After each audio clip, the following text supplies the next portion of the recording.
About 15 years ago or 16 years ago, I wrote a poem called The Circus, which is in my book, Thank You, which, you know the way poets sometimes really have in their minds an idea of what's the best poem they ever wrote. And I always thought The Circus was the best poem I ever wrote for a while. I don't anymore. I like this one just as much. And I was thinking about the time I wrote the poem, and it reminded me about a whole long time when I was married and lived in Paris, the time I wrote the poem. A lot of people's names are in this poem. Some of them are friends of mine, and others are probably be well known to you. The Circus.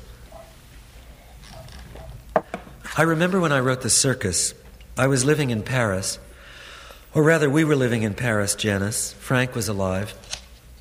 The Whitney Museum was still on 8th Street, or was it still something else? Fernand Léger lived in our building.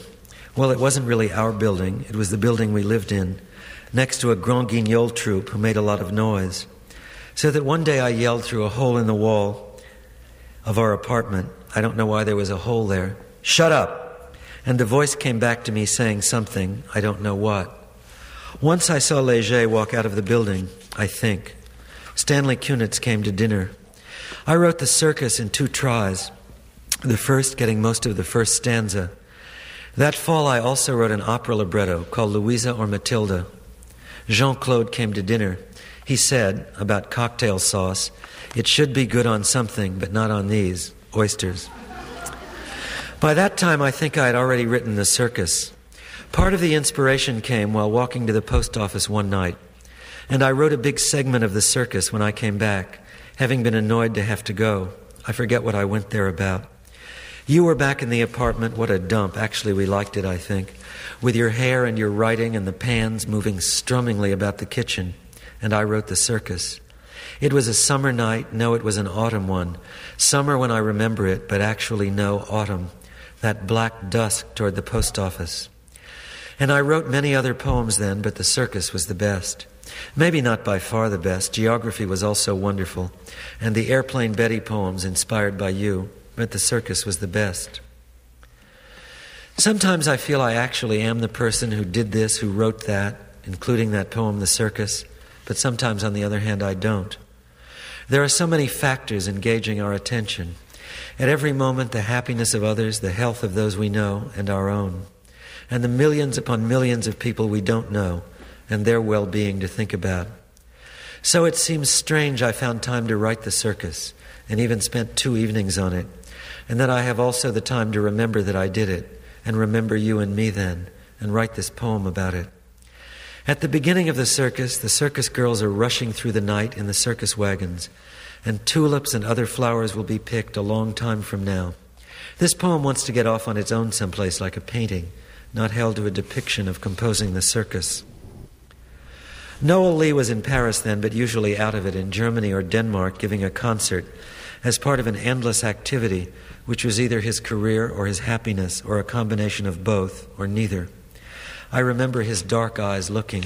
He was nervous with me, perhaps because of our days at Harvard. It is understandable enough to be nervous with anybody. How softly and easily one feels when alone, love of one's friends, when one is commanding the time and space syndrome, if that's the right word, which I doubt. But together, how come one is so nervous? One is not always. But what was I then, and what am I now attempting to create, if create is the right word, out of this combination of experience and aloneness? And who are you telling me it is or is not a poem? Not you. Go back with me, though, to those nights I was writing The Circus. Do you like that poem? Have you read it? It is in my book, Thank You, which Grove just reprinted. I wonder how long I'm going to live and what the rest will be like. I mean the rest of my life. John Cage said to me the other night, "How old are you?" And I told him 46.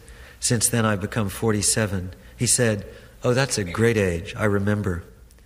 John Cage once told me he didn't charge much for his mushroom identification course at the New School because he didn't want to make a profit from nature.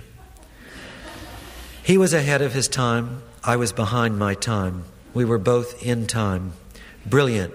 Go to the head of the class. And time is a river. It doesn't seem like a river to me. It seems like an unformed plan. Days go by and still nothing is decided about what to do until you know it never will be. And then you say, time. But you really don't care much about it anymore. Time means something when you have the major part of yours ahead of you, as I did in Aix-en-Provence. That was 3 years before I wrote The Circus. That year I wrote Bricks and The Great Atlantic Railway. I felt time surround me like a blanket, endless and soft. I could go to sleep endlessly and wake up and still be in it. But I treasured secretly the part of me that was individually changing. Like Noah Lee, I was interested in my career, and still am. But now it is like a town I don't want to leave, not a tower I'm climbing, opposed by ferocious enemies.